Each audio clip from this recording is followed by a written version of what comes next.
Hello and welcome to episode 77 of Around the Lens, your live weekly visual journalism roundtable show. Come at you every Monday night at 8 p.m. Eastern.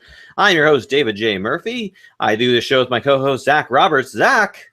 Hello. Hi. If you want to learn more about us, you can head on over to aroundthelens.com. You can follow us on Facebook at AtL Podcast.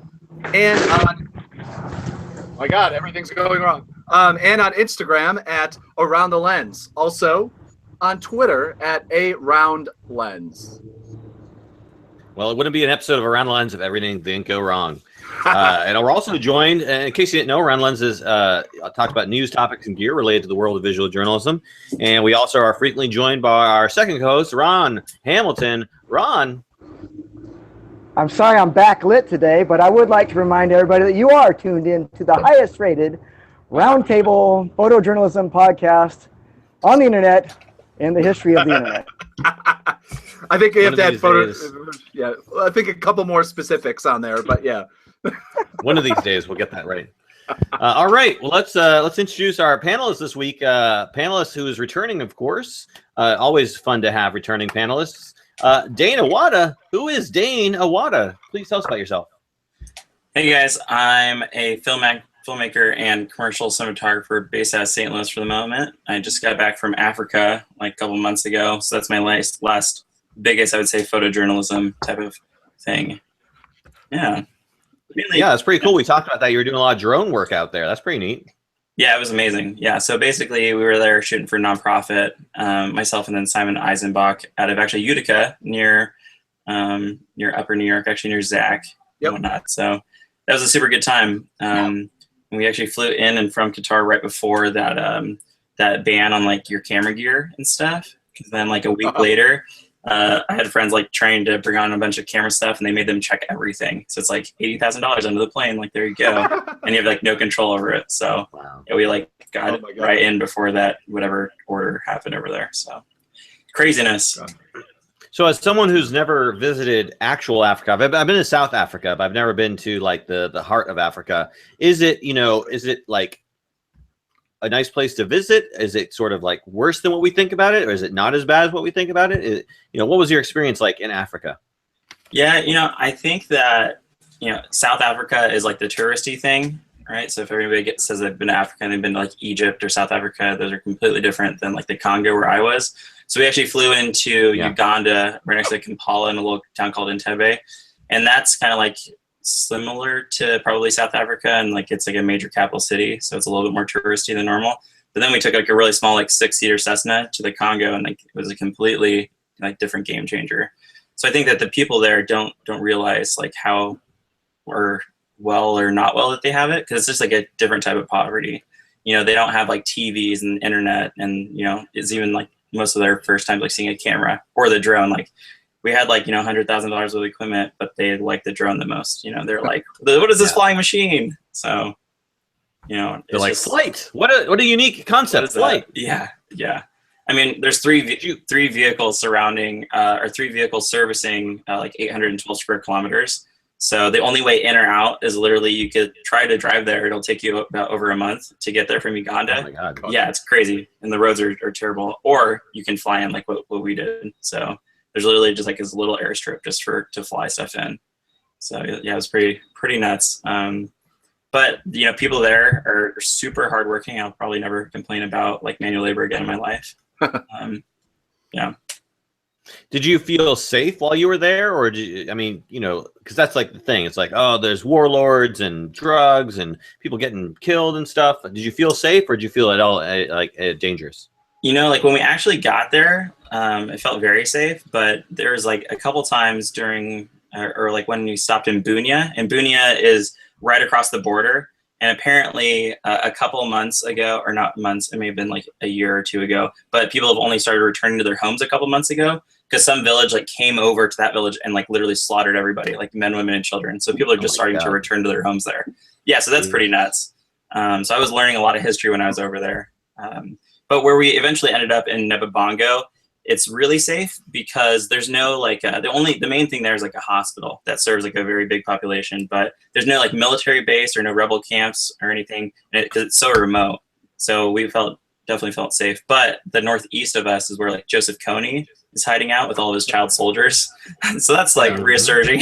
So, but that's where like the mercenaries from South Africa have like pushed him out of like Sudan and Uganda and stuff. So he's like up somewhere in like the northeast of the Congo.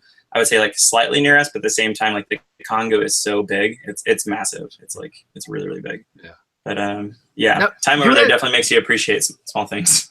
You had I assume you were working for the aid agency that you were, because you posted some photos like right after you got back of your team literally filming in an operating room, which was, you know, kind of crazy because it wasn't even like you were in, you know, usually you're in like the full body gear. You're like, you have a mask on and maybe, you know, I forget, you had like a hat on maybe, but like that was it. And then you're just there with your cameras. Like, how was that? And like, what was your access and to be able to do everything? Like yeah, that? So it was like really, really unique. You know, I've been in a couple surgeries in St. Louis. I actually like was contracted out to do some like hand surgeries for like WashU, which is like this big medical professional, whatever grant funding things. And that was super interesting because, you know, it's not a bunch of paperwork and this and that.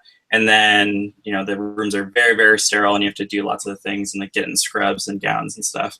And then you go to Africa and it's like, okay, take off your shoes, put on like these little things that are like basically our version of Crocs. And then they give you a mask and that's it. And I was like that's it. And like, did you have to clean your gear at all? Or, I mean, like, no, that's what I was going to say. Like literally I had like my backpack on from outside with all my stuff. And, you know, I'm bringing like a couple sets of sticks and like my glide cam and whatnot. And all we had to do was like wear a mask. Yeah. Oh God. So, yeah, it was, and their like blood, like suction and like transfusion machine was like from the 70s and it still works great. It's, it was nuts for sure.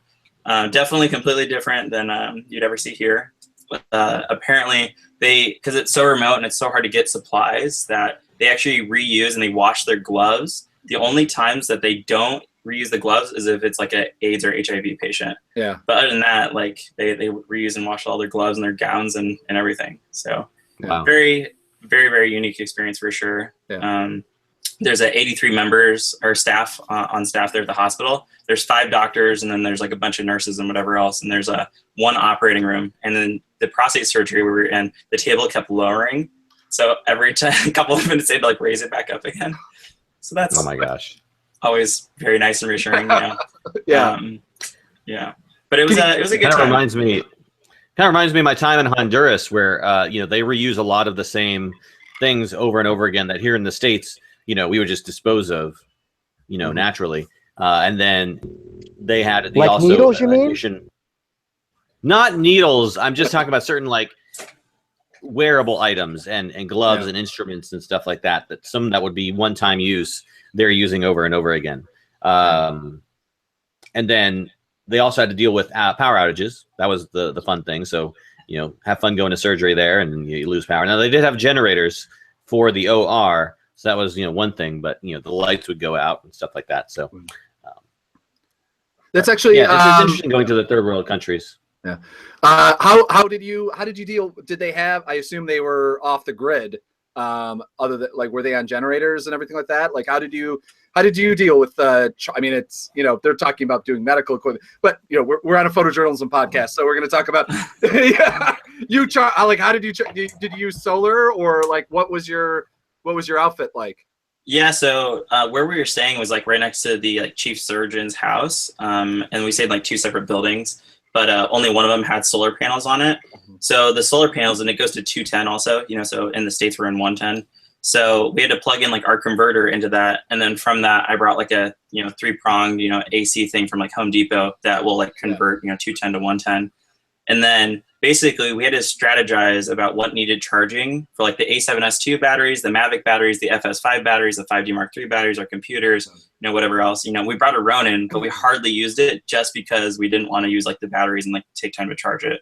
So every night we would kill like the battery from all of the solar panels because we'd be charging so much stuff. And then we'd be like eating dinner like in the dark with our headlamps on.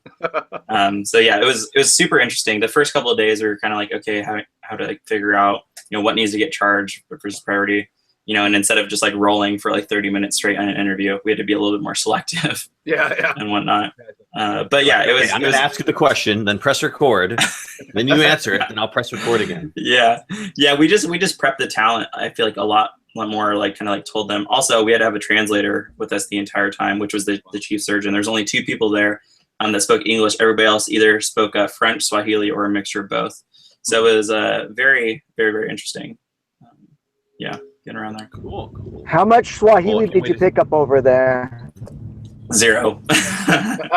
0 Swahili. I know like 5 French words now, though. Je ne pas. Can you say what like where is? Can we see the footage, or is this like internal? No, you know what? I literally posted a BTS / whatever thing, like an hour before the show went on. Actually, that's what I was doing last night. I was up late editing it because I was like, I realized I was like, oh, I'm gonna come and talk about this stuff, and actually have like nothing of it. So if you go to my YouTube channel, youtube.com/Greens Productions, and Greens is spelled with a Z in the end. It should be like the very last upload. So it should say like Africa behind the scenes, or like Nebabonga behind the scenes, or something. It's like 9 minutes. It's actually way longer than I intended it to be, but I mean, it doesn't even. It's like a sliver of what we did there. I think we shot around 2 terabytes while we were there, and we were there for like 13 days in the Congo, and then like a day on each end in Uganda for travel. But yeah, it was awesome. I would love to go back, man. If I didn't have like a wife and I didn't buy a house and this and that, I would stay there for months for sure. Like it was very, very, very humbling to be over there. Whatnot. How long were you there? I was there for like 13 days, and then like travel on either sides of that. So, it's about 2. I think we figured it out one day, and it was like 25 or 26 hours of travel, because the flight just from Europe or where you're flying from, either like Qatar or Istanbul or wherever. I think it's like 12 or 14 hours to the US from there. And then from Qatar to Uganda was like 8 or 9 hours. And then from Uganda to the DRC where we were was like another 4. So yeah, super, super fun jet lag. Wow. We'll have to have a topic just on that. We'll include the link to that video in the show notes. So if you want to go check that out, just check out the show notes. All right, well, let's go ahead and move on to our first topic this evening. We're talking about Kathy Griffen. If in case you didn't know, Kathy Griffen is a huge photojournalist. She's been doing it no. She's in the news because she was holding a photograph of a fake Donald Trump's head covered in blood. In case you didn't know, or you've been living under a rock, this has been all over the news, very controversial, and actually, not only just derided by the right, obviously, but also derided by the left. There are a lot of people on both sides who were very very much like saying that this was over the line, this was not appropriate. You don't joke about killing a president. That's not, right. And Kathy Griffen also came out and apologized for it and admitted that what she did was crossing the line. It wasn't appropriate. Of course, in the video that was talking about her behind the scenes, she's like saying, oh, this is going to be so controversial, yada, yada, yada. So I think she knew what she was doing, but I don't think she expected this much backlash from it. But the reason we're talking about tonight is because, what would you do if you were the photographer, or, someone, she was asking you to photograph this? Is this something you would photograph? Would you, see the sort of controversy beforehand? Before it got out there? Do you guys think this is controversial as it is? Should this be made as big a deal as it is? So, what do you guys think? Dane, you go first because you're not a photographer, so cool. You go first. Yeah, I'll go first. I was gonna say that, personally, if I was trying to get contracted to shoot this, I probably wouldn't have. Or if I showed up on set and I saw the actual head that she was holding, or I don't know how much post was done and whatnot, but it looks pretty intense. They'll definitely either make or break your career in a good or bad way. I think that the backlash though was a little harsh.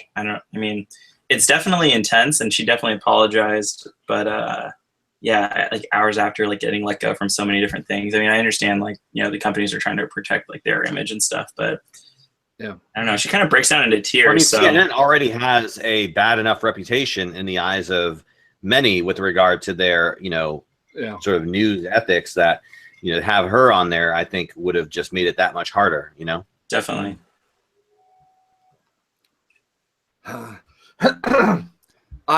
Zach, would you have done this shot? I think it just is it's like a lot of the shock stuff. I mean, first off, I'm still trying to hunt it down because I distinctly remember reading an article saying that the photographer released it and she had previously decided not to. That could be completely wrong. But I don't know if I would have done the shot. I maybe would have done it differently. If I would do that. I mean, I think that it's the fact that it's not, it's, you know, I mean, there's a lot of different things if you're doing like satire, if you're doing, you know, political, whatever, statement, art, whatever, like the fact that she picked a Halloween mask, like, and then it was like drenched in blood, in fake blood. Like, it doesn't look real. It barely looks like him. And in fact, it's one of the Donald Trump masks that clearly whoever makes them adapted it from the Jason kind of like white mask, and they just kind of painted it in orange and like repurposed them. So it's not even like, I've seen a bunch of realistic ones because, you know, on the campaign trail, like cosplay was really big this year on the campaign trail, because I guess that's a thing now that happens in politics. It's Kathy. I mean, the other thing, it's Kathy Griffen. Yes. Like, humorist. And, you know, what would I have ever released it? Would I recommended to her to do it? Because no, like, unless my big problem with it is that she apologized. Like, tell me the time that Ted Nugent or any number of hundreds of right-wing activists who have called, you know, Barack Obama anything from a monkey to, you know, a Muslim, which isn't an insult, but since he's a Christian, it's not only incorrect, but it has, you know, definitely different intentions. But also, I mean, Ted Nugent has several times literally threatened Hillary Clinton's life and Barack Obama's life. Like, and this is a guy, and this is something that really bothers me about anytime that some like lefty, and I say in general lefty, like left of, you know, the Democrats or whatever, they say something like it might be construed as a threat, it might be construed as some whatever. Those guys don't have guns. Those guys have no way to follow through on it. Someone like Ted Nugent has a freaking arsenal and enjoys doing it. They literally, this is a group of people that you go to the NRA convention, you go to these different and some of the more right-wing conventions, not even the NRA ones, they have targets that are shaped like Barack Obama. I've seen them. I've taken photographs of them. In fact, when I was one of the times that I was at a shooting range, that was one of the options to buy. You could buy them that looked like Barack Obama, the sitting president of the United States. So the difference between a comedian holding up a Halloween mask drenched in blood, bad taste, yes. On the same level as Ted Nugent and basically everyone who has a problem with this on the right, nowhere in the same ballpark. There is no scenario which an intelligent human being would read Kathy Griffen as a threat to the president of the United States. Not only is she 5'1" and 115 pounds, so as much as I don't believe that Donald Trump is a physical person, in fact, he has said many times that he believes that that a human being has only so much energy in their life. I'm not kidding. Look it up. So that's why he doesn't exercise that much.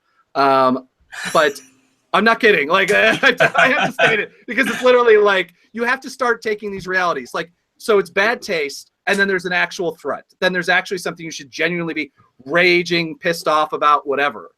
And the difference between what she did and because of who she is and what he did. You know what? If Ann Coulter, the amount of things that Ann Coulter has said and threats and everything like that, I don't really get that crazy about it because I don't believe that she's an actual threat. Like, she's about, you know, getting attention for herself, and that's literally it. You know, so I think it's completely, you know, blown over the top. The thing that she is, I think that I don't believe her crying. I hate to say, like, she's not that good of an actress. And I'm really angry that she apologized for it because, you know, then you just kind of, anything you tried to do, you just kind of washed away in a moment. But she is right about one thing. This is the first time, all those things, you know, think about all those things that the nooses that were posted, the amount of times that you had different candidates really putting things up on their Twitter pages and putting candidates for elected office, not comedians, but candidates posting things about Barack Obama, who I'm not a fan of. I'm just saying, like, and Barack Obama never once tweeted about it. He never pointed at different people and said, hey, this person just attacked me, with a wink and a nod, go at her. I mean, this is the insanity of this presidency, is the fact that someone who posted a photo like this, whether or not she posted it herself or the photographer did it, whatever, she apologized. She's lost job. She has paid for her sins quite a bit already. She's lost her big job at CNN and everything else. So it's literally. There's a dog that's very angry about this right now. Sorry. I think my wife just walked in the door and my dog's upstairs. They're getting pissed. Yeah. But the difference to me, not to go on a rant like I already have, but I mean, the difference is so massive. She's paid for it. It was in bad taste, but the idea that the president with all of his power behind it is now threatening her on Twitter. And, I mean, we just had the Democratic mayor the mayoral candidate in Binghamton, New York, just stepped down because of the amount of death threats against him, just for being a Democrat. I mean, this is what he knows. The president should damn well know that the response, if he tweets about her, she is going to get death threats. She is going to get attacks across the board. So yeah. Anyway. Yeah, I was gonna say. I mean, I don't think I'd shoot the photo. Like, I mean, this wasn't just something that was done on the spur. I think that this was planned and sort of, obviously they had a image or a vision. The photographer had vision. So, this isn't something that would just be like you'd show up on the day and be like, okay, here's what I'm shooting. Donald Trump mask, decapitated, with blood on his face. So yeah. Like, I don't think that would be an area, but I don't know. I mean, I wouldn't do it, but I mean, I gotta imagine there'd probably be people who would be less like, yeah, you want to hire me to photograph you doing this thing? Like, okay, sure, whatever. Like, but the photographer here is just as much sort of in the limelight as Kathy and the picture here, because he's like this controversial photographer. That's what he markets himself on. Yeah. I don't know if he's been making any statements or any apologies in the media. Yeah. I don't know if have you seen anything about that from him? I haven't seen anything. Who was the photographer that took it? Because I was trying to find that out earlier. Yeah, I know it was all over the news in the original story, and I don't remember where it is now. It is very interesting that, I mean, obviously Kathy we'll have him on the show. But it is interesting that the photographer, the man who actually set up the image, took the image, did the lighting, did everything across the board, we're not hearing anything at all about. It he's not the focus. Weird. He's not famous. Yeah, no, I get it. It's just, I mean, again, it's, it's always the problem of how these things always work out. It's Tyler Shields is the name. The photo was shot by Tyler Shields, whose own biography notes that he is recognized as Hollywood's favorite photographer, having evolved from the bad boy photographer with his controversial Bloodstains photographic series featuring Lindsay Lohan. So, Yeah. Well, there you go. Ron, any thoughts on the topic? If you can hear us. Well, anyways, I'd like to see the behind the scenes of it, or like what the pre-production was. If she was like, "This is what I'm going to do," and they were like, "Oh, okay, cool," or like if the producer was like, "Hey, maybe not a good idea." Yeah, she totally. I don't know if the video is still. I'm sure there's some place you can find the video, but she totally knows what she's doing, and she totally knows that that what she's doing is going to get her in trouble. But again, she took a calculated risk and she made a mistake. Does that sort of all the other people who made fun of Obama and threatened him and whatever, does that make up for it? No, I don't think so. I don't think anybody should have done whatever they did. But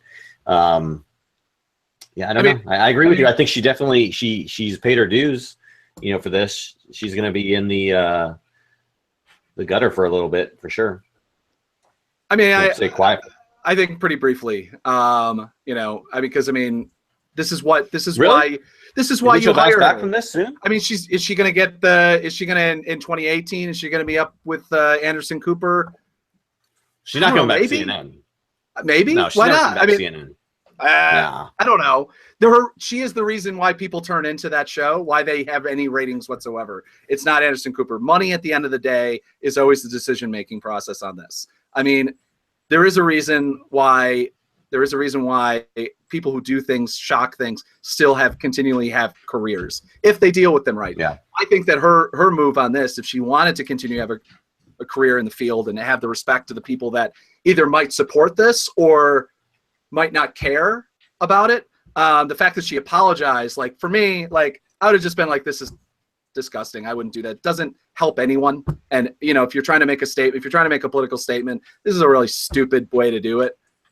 Because you should have known damn well what the reaction was going to be. And if you didn't, you're an idiot. You didn't know that you're going to call out Donald Trump, hold up his bloody head like that. And you don't think that this very little man that inhabits the White House is going to go on Twitter and have his people go after her. I mean, come on. On the other hand, guess what? The left just got Bill O'Reilly fired. I mean, I'm not equating continued sexual harassment over a period of 15 years to a single photo shoot, but this is the world we live in now. Is that if you do something, there's a really good chance, and in fact almost a certainty, that you're going to pay for it in financial ways. Unless of course you're Steve Bannon or something like that, then you get to go to the White House, or Ted Nugent, who did visit the White House and has several times already. So, and got his photo taken with the president in the Oval Office. So anyway. Yeah, I don't know. I don't really have too much else to say about this. Ron, are you back? Ron, this is your last chance, Ron. Yeah, I'm in and out. You know me. I'm a faulty connection out here in the poor state of Hawaii. We can't afford good internet here. I echo what Zach said about. So, sir, I agree with Zach. She should not have apologized, because if you're going to do something, you should know already what's going to happen, and you should take responsibility for whatever happens. There's no apology. You knew what you knew. If it's wrong in your mind, you knew it was wrong when you did it, not afterwards because people complained about it. Yeah. If it was right in your mind, then damn the torpedoes, full steam ahead. Yeah. Furthermore, do you think she should have doubled down? Double down. Never back down. Always double down. Now, as far as whether she should have done it or not, I probably wouldn't have done it. No, I think it was a bad move, but since she decided to do it, she should own up to it. If you do it, own up to it. That's it. Once again, would I have done it as a photographer? You bet. Pay me money. I'll do anything. Yeah. Just don't put my name on it. I don't want to associate it with this. I know the repercussions. Yeah. I mean, if she doesn't understand the hypocrisy, of the way this stuff works, the idea that we have somebody like Alex Jones, who his entire news network puts out the most insane things imaginable, that on a daily basis make a Halloween mask covered in blood look hilarious, down to Sandy Hook massacre, the Sandy Hook massacre being a complete government fake. His team got White House press credentials. You have people like Milo Yiannopoulos. He gets to be on HBO and worshipped by Bill Maher. And then we have Bill Maher, who insults on a continual basis Muslims. He's beloved by the left, and then finally says the N-word, and God forbid, that's the thing that actually causes him to actually have to apologize, because I think he knew he was going to lose the show if he didn't. So I'm always surprised on what gets the big media hit. When 20 minutes ago it was Bill Maher, and now she gets it, and all the while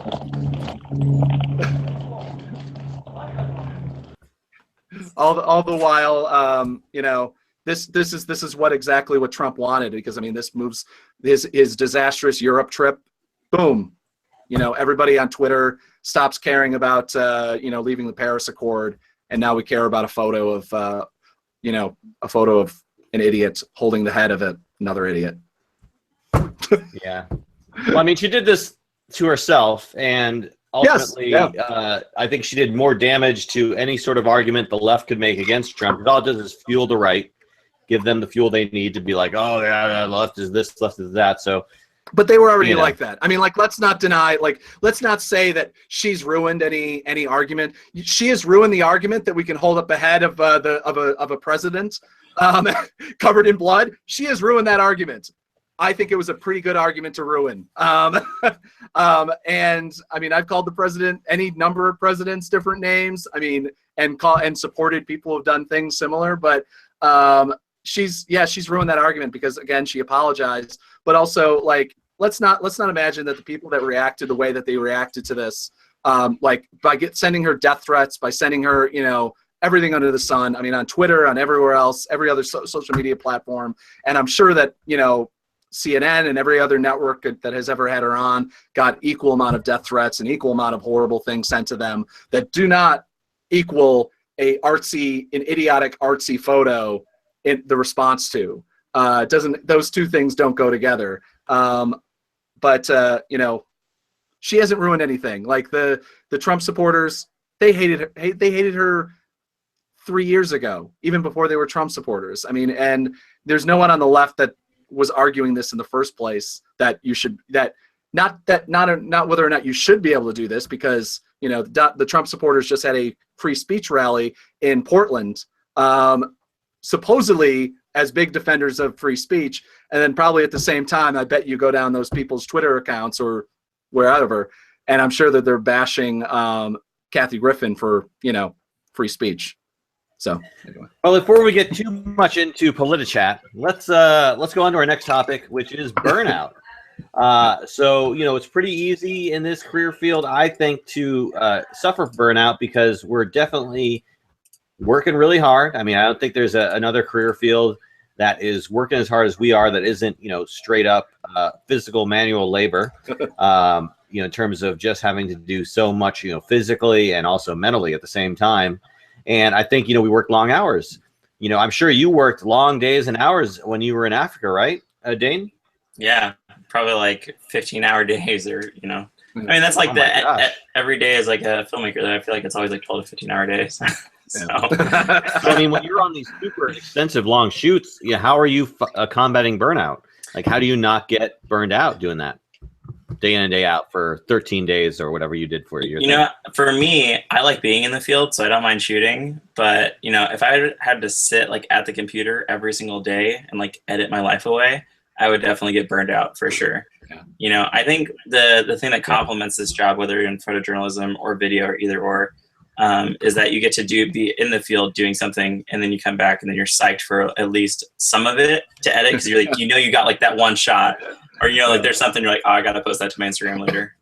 You know, so I think that also, you know, with combating burnout is those passion projects, you know, so like Africa, like, you know, those 2 weeks I was gone was probably not like, you know, the most beneficial for like my paycheck and my pocket, but, you know, I could shoot here 2 days in St. Louis and make the same amount in 2 weeks there. But that was like more like a passion project, you know. So I think finding like either jobs or just doing things like out of your own pocket and traveling, or even just doing things that you're psyched on. You know, whether that's like doc stuff or, you know, portraits or, you know, fashion or whatever you're psyched on. You know, finding those passion projects to combat the burnout. Because otherwise, yeah, then it's just like a never-ending game of being like, I don't want to pick up my camera. But I think most people that are in any kind of art, you know, like the art sometimes, but other times it's like, what am I doing here? You know? Yeah. So that passion helps you overcome, you know, you're tired at the end of the day, but, you know, you get up the next day because you're passionate about what you're doing. Yeah. I don't mind the long hours. I never mind the long hours. I just, mind if I'm like getting beat like a dead horse. If I have like some kind of, you know, unreasonable client deadline. It's just like, yes, we're getting this like next week, right? Yeah. Like, what? Yeah. Yeah. Or like some wire service that's like, yeah, so you're gonna like cover that press conference, and then I need you to do like 2 follow-up interviews and some B-roll, and we're gonna have that at like 5, right?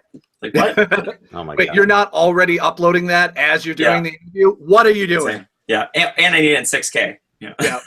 Yeah. Live stream that too. Could you live stream Yeah. that? Great. With all the edits. That's right. Yeah. I tell you what would destroy me is if I had if any sort of like issues with the computer or technical issues, that's what destroys me whenever I'm like shooting or editing or anything like that. If I get any hiccups or something or the program crashes, it's like, well, I'm done. Story of my life, man. Story of my life. Zach, you just got a brand new PC. Why don't you tell us about that? Well, hopefully it's on its way, and I can talk about that next week when I actually have it. But no, last night I was doing it was last night. Yeah, it was last night I was doing an edit, and I accidentally spilled a little bit of water on my keyboard, which usually isn't that much of an issue, but literally the A, Z, X, and C and Shift keys went out. When you're if you know then it's got to be super easy to use Premiere when you just lost kind of those 3 or 4 really important keys. Also, when your name is Zach and you lost ZAC, it's super fun. Yeah, and that happened at 2:00 in the morning on a Sunday night. So it wasn't even like I'm like, oh crap, I can run out to wherever and get a keyboard. No. I just had to work around it, which added like another 3 hours to the shoot, honestly. Just super, or not to the shoot, but to the edit. But, was this an external keyboard or was it the keyboard of your like laptop? Oh, thank God it wasn't my laptop. No, it was my wired Apple keyboard, which also sucks because I'm selling all my Apple gear. So that was just a $70 keyboard that just went down the drain. But I've got a similar story, although it was much worse in that I dumped almost an entire beer of a bottle of beer onto the laptop keyboard of my old PC, and like I scrambled to flip it over and turn it off and take out the battery, and I let it dry overnight, and it worked. The keys were a little sticky when I pressed them. It did work. The only key that didn't work was the Q key, and then you realize you don't really need Q. Yeah, Q isn't that big a deal. That's a good key to lose if you got to lose a key, So plus autocorrect would probably fix it, right? Yeah, for the most part, I was able to get away with autocorrect. Yeah. Sometimes I'd have to bring up a virtual keyboard to press the Q, but otherwise, though, it wasn't too bad. See, my problem was I wasn't even able to do this time because C went out, which meant I couldn't do Command C to copy and paste. So I couldn't go through and find the words on the internet. You can just Google and find, there's that. There's Cloud City, which is the comic book store that I was doing a video edit for. There, I can just copy and paste it. So I had to highlight it with my mouse, go File, Edit, or go to Edit.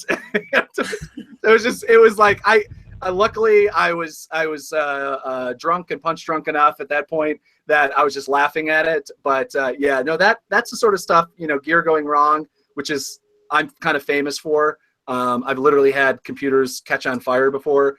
My first literally my first time I edited a film, it was on a Steenbeck 16mm film. I'm the only person in the history of the SUNY Purchase College film school that had a Steenbeck catch on fire. Sparks were shooting out of the reels. So that was super fun. Crazy. Ron, how do you combat burnout, buddy?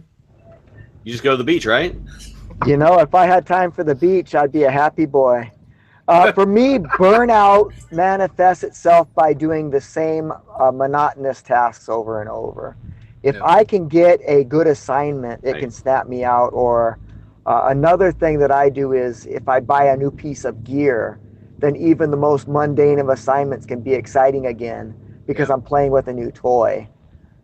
But burnout is something that affects all of us in various ways, certainly. Yeah, nothing really invigorates my passion for photography really than getting a new piece of gear because or a new lens or something. Getting to play around with a new lens. That's always fun. Yeah, 25mm f1.4 or something like that. That's always fun to play around. Low shallow depth of field. God forbid I ever get a fisheye. You're going to see a lot of fisheye stuff in my work, I tell you. Oh, geez, watch out. Don't get white-itis. White-itis? I've been accused of that. I used to, when I was full frame, I was 16 to 35. I just loved it. Yeah. And now I'm a crop sensor guy. I've got my Canon 10 to 18. And oh, it's so much fun to play with the wide angle. Yeah. I understand the wide-itis, but oh my God, it's just so much fun. I always just like it just because it forces you to, move with your zoom with your feet. That's why I always like the wide lenses, because it's like, oh, if you get everything, that just means you're not close enough, which of course means that I've gotten hit with batons and stuff like that before. But it's part of the game. But yeah, go ahead. No, go ahead. No, that's all right. Don't remember. You got a thought going. You're good. Oh no, I was just gonna move it back to the one of the good things about, and this is a good thing, and I'm putting quotes up about being kind of the modern photojournalist or videographer or whatever you are, is that you never really spend that much time on one thing. Like Dane, I'm sure that you were, you're out in Africa, so you're dealing with production, like just literally being out in the field somewhere, and then on top of it, then you're shooting. And then you're going home and dumping the stuff, and then you're doing probably some like logging or some kind, and then trying to figure out the logistics of actually getting charged. Like that's one of the reasons I love, and kind of half quotes I'll put love this job so much. If the pay was a little bit better, I'd probably genuinely love it. But why I can't see myself doing anything else. I mean, I just can't imagine just being an editor or just being like a social media person as well. Like just that. Oh my God, like I'd lose it. Yep, for sure. Yep, I agree. Monotony, that'll kill you for sure. Like anybody that has to like work a 9 to 5 and they're sitting in a cubicle or answering a phone all day or doing something, like, nope, no way. Yeah. Yeah. Maybe I could be a car salesman because then you could at least go outside or do some stuff. But like, man, I love this job because I can just do so many different things. For one day I'm like, I need to do a lot of editing. I'm like, or I could just go shoot something. I don't need to shoot anything, but I just, Well, we've talked about battling burnout, but have any of us ever had a personal experience with burnout? Have you ever felt like overwhelmed and just like, everything going on, or has it just never happened? Yeah, I definitely did when I worked at a studio job a couple of years ago, actually, before I went and did like my own company full time. So like after college, I started at like a pretty big production house in St. Louis that shoots for like Bacardi and Budweiser, and like we did like the new Michelob Ultra can and this and that. It's more of like a beverage and food commercial photography company, and it was great. But like my workload became like bigger and bigger and bigger and bigger and bigger. Instead of hiring more people, they're like, oh, you just do this, and you do that, and you clean the studio, and you do our social media, and you also need to produce and also assistant shoot and like DIT and like and then also you're traveling like 2 or 3 times a month. I mean, the travel was great, so the first 6 months to a year was awesome, and I was learning lots of things and meeting lots of fancy people. But and also it's like all the brown colors I wanted. I'm like, okay, I'll take this and that. That was fun. But definitely the burnout of just really long hours and always like feeling like you're never catching that bar. I actually read that article that you forwarded and saying that like you had to actually come in earlier and then like stay later and never feeling like you got all your work done. And I was actually doing that. I was coming in like half an hour or an hour earlier to set, so that way I could get other stuff done I needed to get done. But I never felt like I caught up at the end of the day. And there's even sometimes that, we'd fly somewhere for like 10 days, come back on like a Saturday or Sunday night, and then be expected to be back Monday morning and then like working the next week. And it's like no time off at all, no personal anything. So it's just, wow.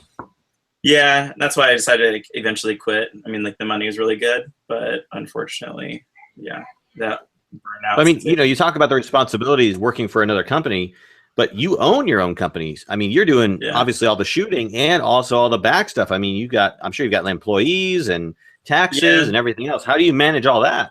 Oh my gosh, taxes are the worst. So now I own Greens Productions. So that's like my own thing. And then like I contract out everybody. And then I just am a co-founder of another company called Prism 3. And that's myself, my buddy Brett Hoy, and then my other buddy David Pitt. And between the three of us, we'd been using each other for a lot of things. And then kind of whoever got the job, we just did that. And then decided that, hey, it's better if we just create our own company, because now we're working for bigger ad agencies. And, we're using like the Red Dragon and contracting out like really big shoots.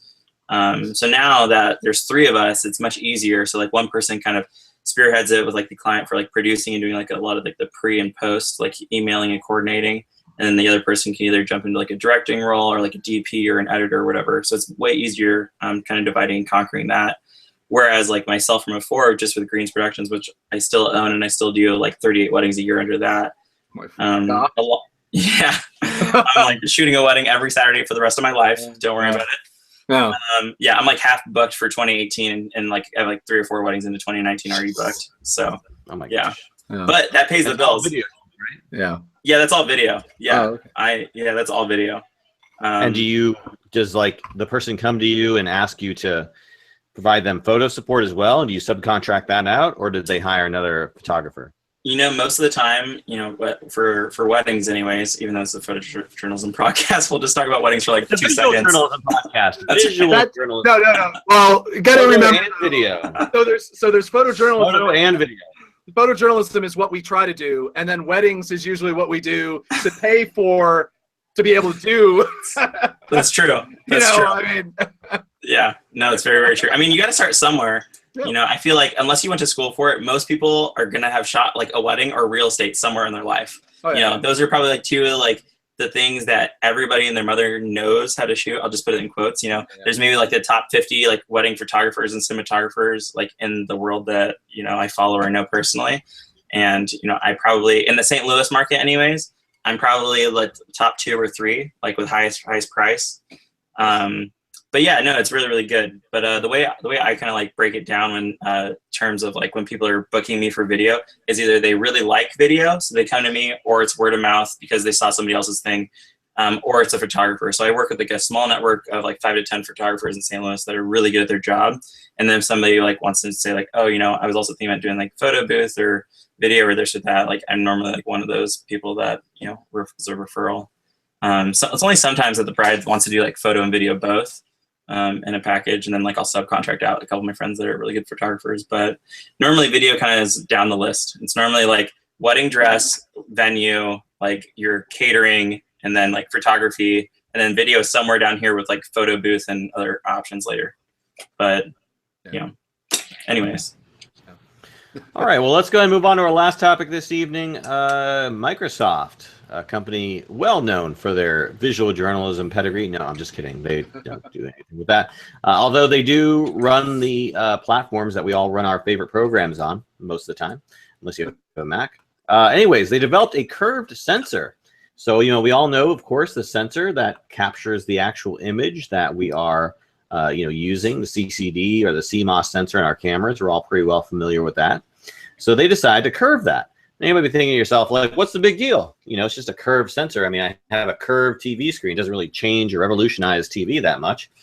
Well, apparently with a curved sensor, you can essentially cut down on some of the lens elements that a modern lens has to have.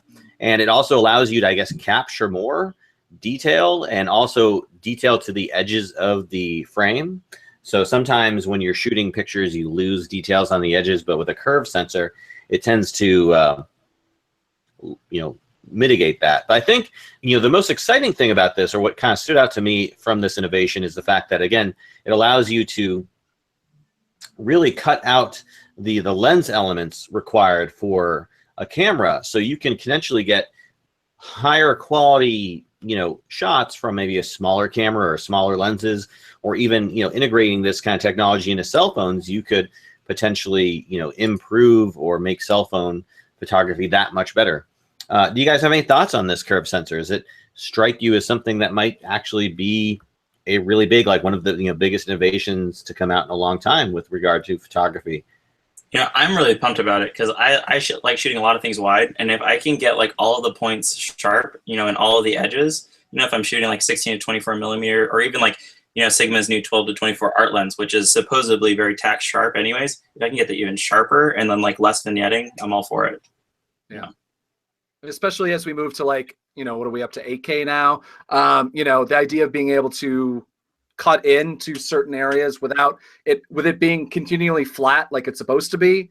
It seems like this is going to be very interesting it's interesting that Microsoft is even doing this research, especially because to me this reads a cell phone thing right away. Like if you're going to kill less, have less elements, wider lens, smaller space, everything is sharper images. This reads, cell phone capabilities, and Microsoft, I believe, is just done with that. Done with cell phones now.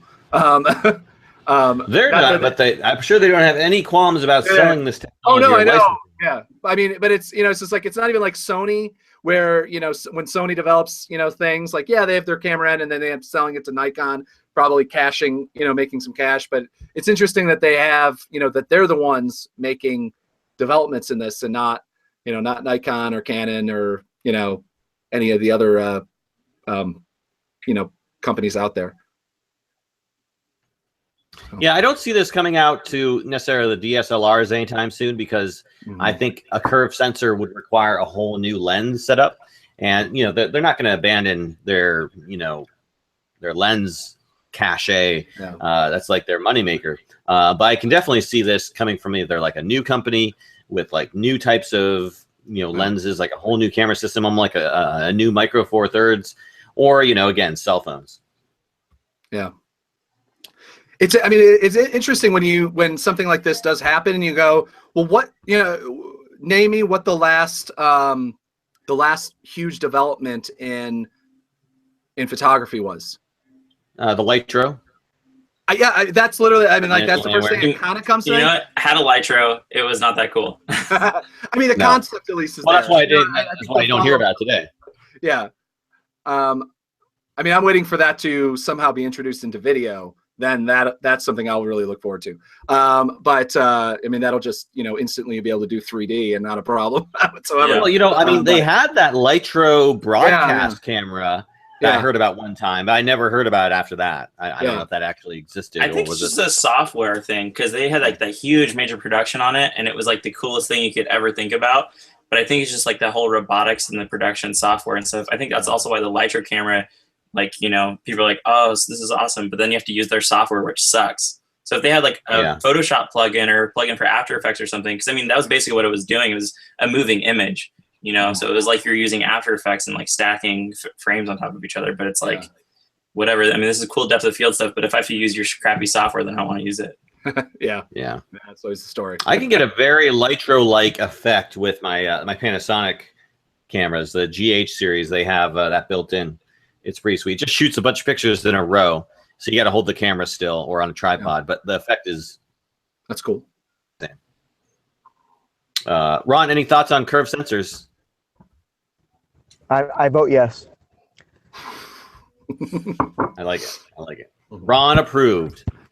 I would like to see if this actually sees the light of day is all. I think it sounds really, really wonderful. Well, that's how sensors work. The light of day goes into the lens. And that's how sensors work. Come on, man. I'm sorry. Thank you for pointing that out. Yeah, it'll be interesting to see if this is vaporware or if this actually turns into something. Yeah. Microsoft has a bad track record when it comes to vaporware. That's why I'm cautiously optimistic on the possibility of the technology. It's always hard to know, though, because I feel like we always say that about things. I know I've said it because Microsoft's they were doing this amazing thing, at least it looked amazing, where they were I forget what it was called, where they were taking all of the photos of a singular place on the internet and creating a 3D world out of them, and it looked freaking amazing. Obviously, it had to use like a server farm to actually work, but like the movement there of making not just a street view, but like taking everyone's photos from a singular area and like figuring out what angle they were at and then being able to develop it. I forget what it was called. Like that was cool, and then I don't know where it went. Although I have no doubt it was probably developed.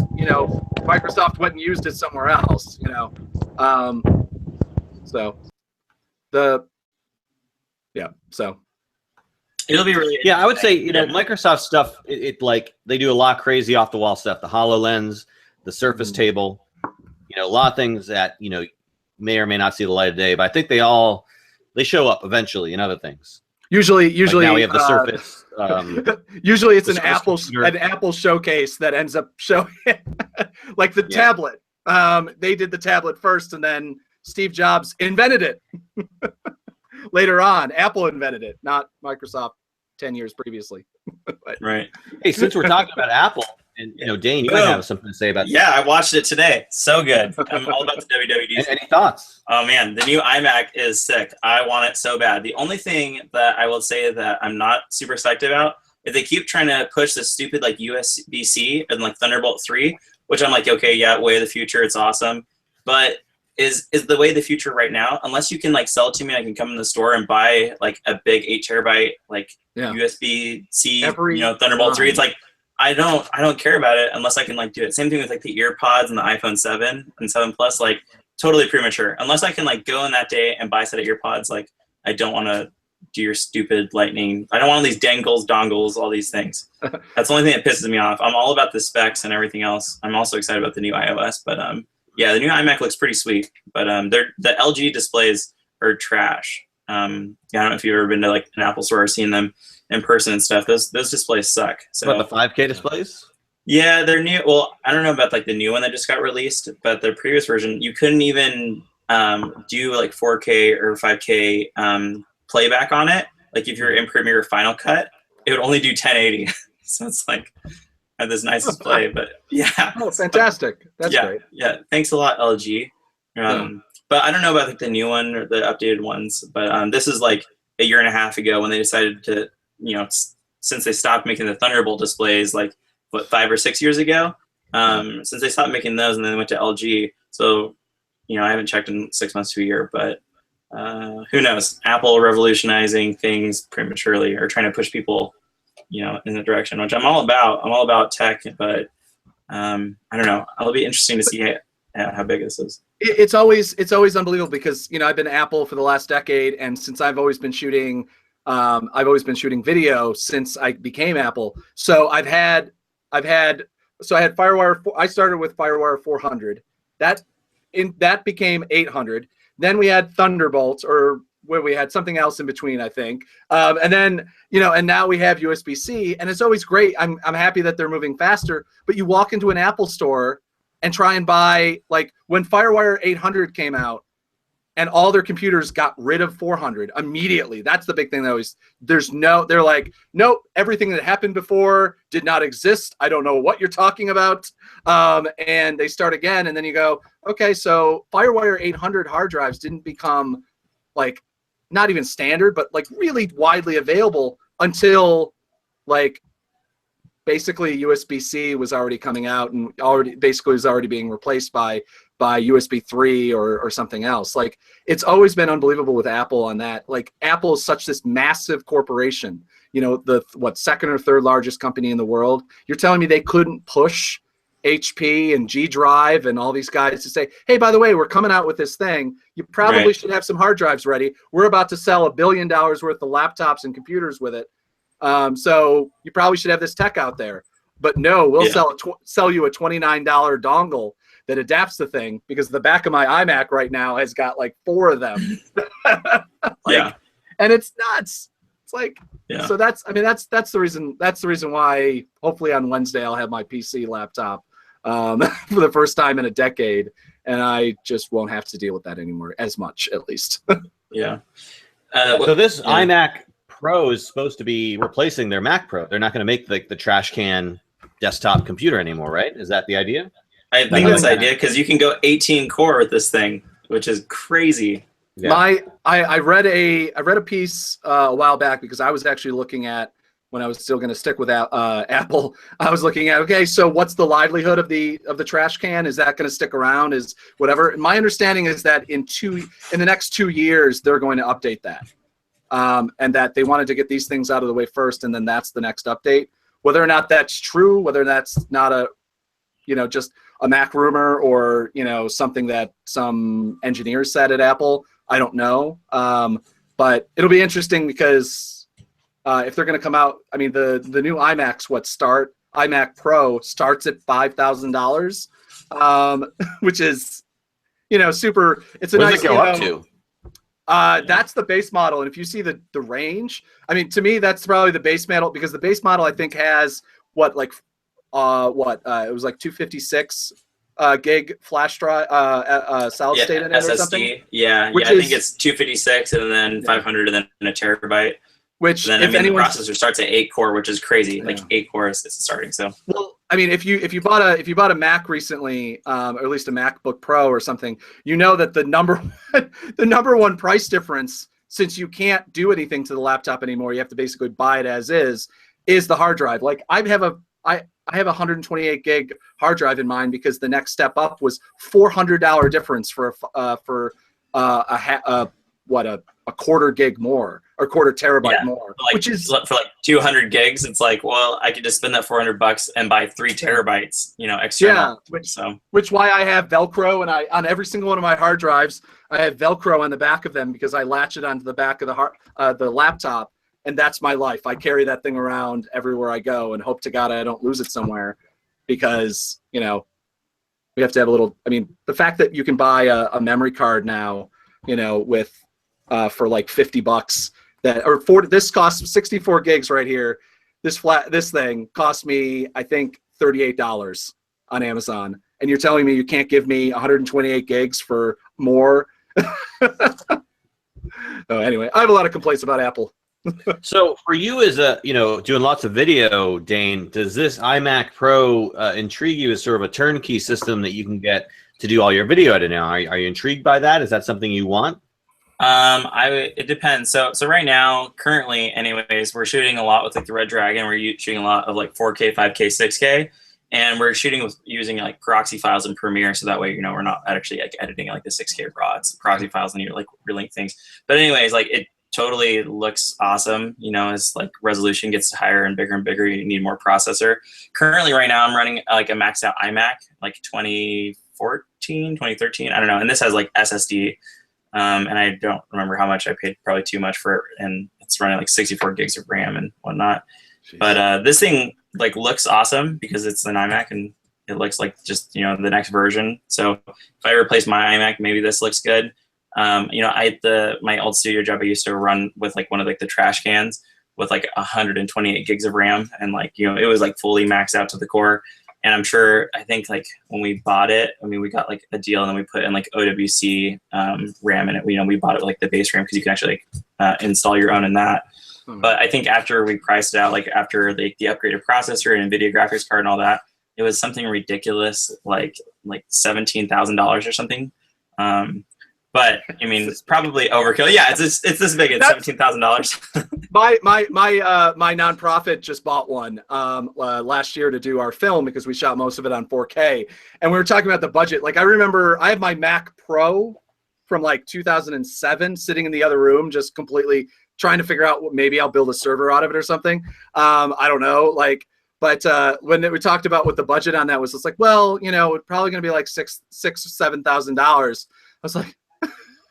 And it's just, it does so much better, but like the fact that it genuinely is, it's not even, we call it a trash can. It's about the size, if you haven't seen it in person, it's about the size of a bathroom trash can, like you'd have in your own house, like maybe a little smaller than that even. So yeah. Anyway. Yeah, the thing I do like about it though is there's 6 Thunderbolt ports, like right on the front, which is super nice. So like you can't see, but like off camera on the side, like I've got 1, 2, 3, 4, 5, 6. I have 8 hard drives that are Thunderbolt together, daisy chained together, and they're like, most of them are RAID systems and whatnot. But yeah, I'm a big fan of speed. The number one thing that bugs me the most is if I'm either backing up or editing stuff, is if it's not Thunderbolt and it's not USB 3, something's just taking a long time to either like process or either just like import or export. That's like my number one thing. I have my MacBook Pro that normally I just like sit over here and just export a project, so it's like 6 days and whatever. I was like, okay, that'll just sit over there. Yeah. Use my iMac for everything else. So, wow. Yeah, it's intriguing, but it's expensive. I don't know. We'll see. All right. Well, you have to let us know when you get it. Then you give us a full review. Yeah, sounds good.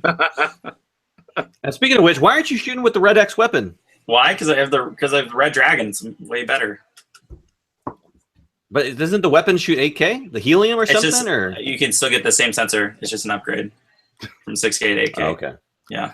You don't have to get the upgrade. You don't need that 8K. No clients yet are being like, oh, I really need that upgrade. I really need that 8K footage.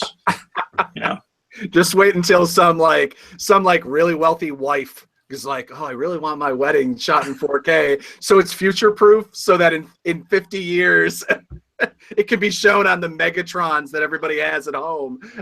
Yeah. You know, we shoot a lot. We shoot like the ceremony and then like all of like the interviews and like a lot of the getting ready stuff in 4K. Yeah.